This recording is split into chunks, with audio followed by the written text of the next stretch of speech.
Asik dalam Belajar Islam dengan tema tasawuf. Mbak Eva Muhtar dan saya, kesempatan kali ini ditemani oleh Dr. Asep Usman Ismail. Beliau adalah dosen tasawuf dan pemikiran Islam di Universitas Islam Negeri Syarif Hidayatullah dan juga Universitas Paramadina dan banyak institusi-institusi lain di ibu kota. Assalamualaikum. Waalaikumsalam warahmatullahi wabarakatuh. Alhamdulillah ini bisa nemenin kita lagi nih ya. Alhamdulillah. Mas Asep ya. Ini menarik sekali karena Mbak Eva berbicara tentang turning point, yaitu tentang hijrah. Sebelum saya minta ulasan Pak Asep tadi, Mbak Eva bisa dijawab dulu yang tadi pertanyaan saya. Respon dari sekitarnya ya. Respon dari sekitarnya kebetulan lingkungan saya cukup menerima ya, saya dengan segala macam perubahan. Bahkan satu atau dua orang komentarnya adalah ya pada intinya saya lebih menjadi diri saya sendiri. Mereka melihat itu di karena saya. lebih ekspresif, lebih ekspresif adanya. Dan mungkin kalau dulu banyakan jaim ya, banyakan jaimnya sok kuat dan sebagainya begitu kan. Dan kita selalu bersikap memenuhi standar-standar yang dibuat oleh lingkungan sosial. Jadi makin lama ya makin jujur aja. Kalau lagi nggak bisa ya nggak bisa. Kalau lagi pengen istirahat ya pengen istirahat. Kalau lagi seneng ya seneng gitu. Dan lingkungan sekitar menerima sebagai. Ya alhamdulillah. Saya dikasih lingkungan yang cukup menerima. Yang ketika conversations, hubungan dengan diri sendiri semakin lebih intens, hubungan dengan dia juga semakin intens. Anda pernah mengatakan, hati-hati loh, Anda pernah mengatakan Zi, dalam satu kelas di Besyara, kebetulan Mbak Eva, saya join kelas di Besyara dan Mbak Eva adalah sangat senior di Besyara School. Mbak Eva pernah mengatakan, Zi, welcome to the gate of spirituality. After this, your life will be like roller coaster. Anda pernah mengatakan gitu pada saya waktu itu. Iya. Dan that's right. Tapi jadi jawab dulu, saya mau tanya, Pak Asep, sebetulnya makna hijrah dalam perspektif tasawuf ini apa? Hijrah itu tidak digunakan dalam istilah tasawuf karena terlampau umum. Selama ini hijrah sering diartikan soal fisik, soal perjuangan, soal apa. Dalam tasawuf yang lazim digunakan adalah ada ujlah dan khalwat. Itu yang sebutnya substansinya mungkin sama. Ujlah itu kemampuan orang untuk menarik diri dari kesibukannya, dari pekerjaannya, dari profesinya. Nah, kemampuan itu datang dari dirinya. Tapi otoritas yang terbesar kemampuan itu datang dari Allah. Tadi apa yang sepintas diungkapkan oleh Mbak Eva, emak saya, itu ada satu kekuatan yang Allah berikan. Lalu kemudian untuk merasa ada sesuatu yang belum saya temukan, belum saya rasakan.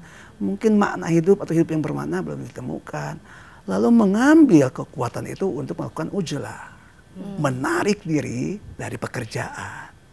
Menarik diri dari kesibukan, menarik diri dari satu profesi. Tapi setelah ujlah, mungkin saja ujlah baru secara fisik, berhenti dari pekerjaan.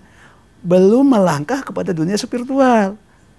Biasanya dalam tasawuf, kegiatan ujlah itu harus diikuti dengan khalwat. Khalwat secara awam diartikan menyepi, berada di tempat yang sepi. Tapi itu terlampau sederhana memahami konsep khalwat hanya karena orang menyepi. Yang lebih memberikan makna lagi, bersembunyi di tempat yang ramai. Jadi tetap kita beraktivitas, tetap kita berinteraksi, tapi kita sudah bisa melakukan dialog internal dengan diri kita. Tadi yang dikatakan oleh Mbak Eva lebih mendengarkan diri. Dalam bahasa tasawufnya arafah nafsah, mengenal diri. Tetapi itu langsung kemudian menjadi kesempatan untuk naik dan bertemu setelah merasakan, oh Allah ada, Allah hadir, Allah terlibat dalam keseharian aku. Problemnya kita, Allah tetap ada, Allah tetap dekat, Allah tetap hadir, tapi kita tidak merasakan karena kita sibuk dengan lingkaran luar. Lingkaran itu pekerjaan, keseharian, macam-macam. Itu nggak ada habis-habisnya, capek, berat. Dan uzlah dan khalwat itulah yang kemudian mengembalikan atau meningkatkan kesadaran tentang kepada kehadiran keseimbangan, Allah. Kepada kesadaran ruhani, bahkan ujungnya pada perjumpaan dengan Allah. Amin. Pak Eva, Tadi berdialog dengan diri, tadi balik lagi ke ya seperti yang refer mengacu kepada apa yang dikatakan Pak Asep. Ya. Dan ketika kemudian diri berdialog dengan intens, kehadirannya semakin, frekuensinya semakin cepat dirasakan. Tapi Anda pernah mengatakan hidup roller coaster. Artinya apa? Roller coasternya adalah, kalau saya nggak tahu secara tepatnya bagaimana, itu seperti kita itu, hati kita itu ada di dua jari Tuhan gitu ya, dibalik lagi. Nah sekarang roller coasternya seperti itu memang ya, manusiawi ya, melalui segala macam perasaan, melalui segala macam itu. Sekarang tapi bagaimana sikap kita ketika mengalami itu semuanya.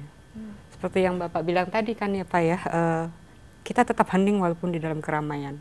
Jadi di roller coaster itu ya nggak apa-apa, orang dia ingin memperlihatkan kita wajah-wajahnya dia kan. Itu kan kita di sini untuk menjadi saksi gitu ya. Jadi ya udah saksikan aja. Tapi seperti yang Bapak bilang itu tadi, bahwa ada Tuhan di mana-mana. Dan kalau kita lagi nggak ngerti ya mungkin kita memang belum saatnya paham, dan atau mungkin itu memang sekali lagi itu dorongan Tuhan untuk kita bertanya sama dia, apa yang perlu saya pelajari dari yang ini. Tuh, jadi dialog jalan terus, benar-benar yang namanya zikir tuh ingat Tuhan di setiap saat gitu ya. Ingat Tuhan di setiap saat dan nikmatin apapun yang terjadi gitu. Saya cara Tuhan berkomunikasi dengan kita. Nah, Dia Maha Kuasa dan berbagai bahasa. Kalau dalam perspektif Ibn Arabi kan ditunggu dulu nih Pak Asep, kita akan bahas ini ya pemirsa, karena Sang Maha Kuasa berbicara dalam bahasa yang berbagai macam yang tidak semuanya kita pahami.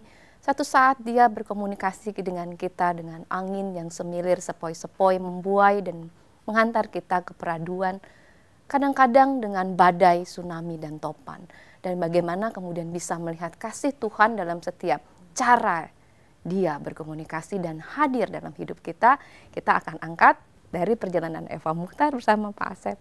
Kembali sesudah yang satu ini.